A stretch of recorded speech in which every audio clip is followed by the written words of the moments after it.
This administration is working hard on behalf of the American public every day, but the mainstream media continues to be focused on a sensationalized story from the failing Atlantic magazine that is falling apart by the hour.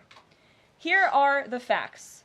The National Security Advisor has taken responsibility for this matter, and the National Security Council immediately said, alongside the White House Counsel's office, that they are looking into how a reporter's number was inadvertently added to this messaging thread.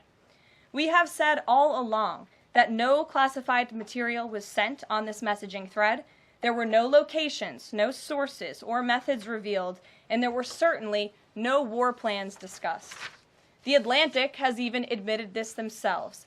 Their release of these internal messages validates the truth, which we have been saying all along. If this story proves anything, it proves that Democrats and their propagandists in the mainstream media know how to fabricate, orchestrate, and disseminate a misinformation campaign quite well. And there's arguably no one in the media who loves manufacturing and pushing hoaxes more than Jeffrey Goldberg. Goldberg is an anti-Trump hater. He is a registered Democrat. Goldberg's wife is also a registered Democrat and a big Democrat donor who used to work under who? Hillary Clinton.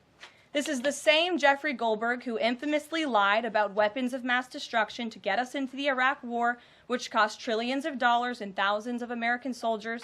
And how else has Goldberg discredited himself?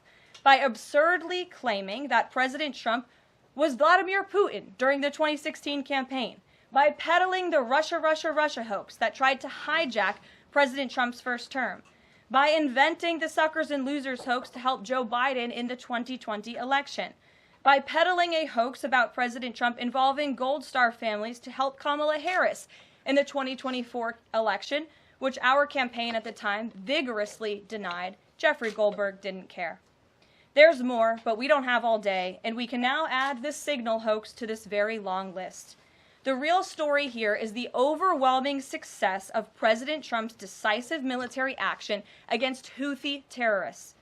On March 15th, President Trump ordered a series of military operations against the terrorist Houthis to defend U.S. shipping assets in the Red Sea, restore freedom of navigation for international shipping, and defend the United States from enemy threats. United States forces successfully struck dozens of targets across Houthi-controlled territory. And as a result of these actions, several Houthi leaders were killed, including the Houthi drone chief, his deputy, and several of their drone experts and other key leaders. We also destroyed command and controlled facilities, weapons manufacturing facilities, and advanced weapons storage locations. And it's important to remember why this powerful action took place in the first place. Because of Joe Biden's incompetence and pathetic weakness on the world stage for years, the Houthi terrorists grew emboldened. Immediately after taking office in 2021, Joe Biden removed the Iran-backed Houthis from the foreign terrorist organization and specifically designated global terrorist list. Did anybody in this room ask the Biden administration at the time why they made such a stupid mistake? This reckless action undid the designation put in place by President Trump during his first term, and what followed was predictable and devastating.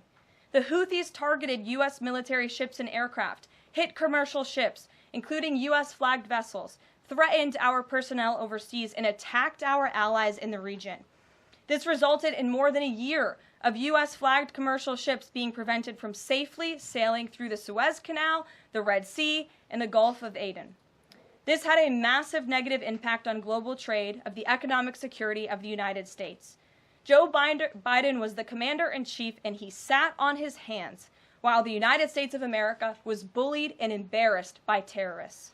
President Trump and his team are putting a stop to these threats and restoring American strength around the world. The Trump peace through strength approach means no terrorist force will stop American commercial and naval vessels from freely sailing the waterways of the world. But unfortunately, this is not what the Democrats and the media want to talk about. They are focused on a coordinated campaign to try and sow chaos in this White House. And this has been the most successful first 2 months of any administration ever, which is exactly why they are doing this. We are not going to bend in the face of this insincere outrage. And here's just one example of how bad faith the Democrats' criticisms are.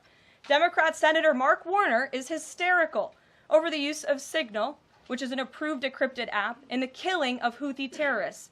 But Senator Warner himself used Signal to work with a lobbyist for a Russian oligarch to connect the disgraced Steele dossier author who started the Russia hoax, which Jeffrey Goldberg later reported on. How ironic.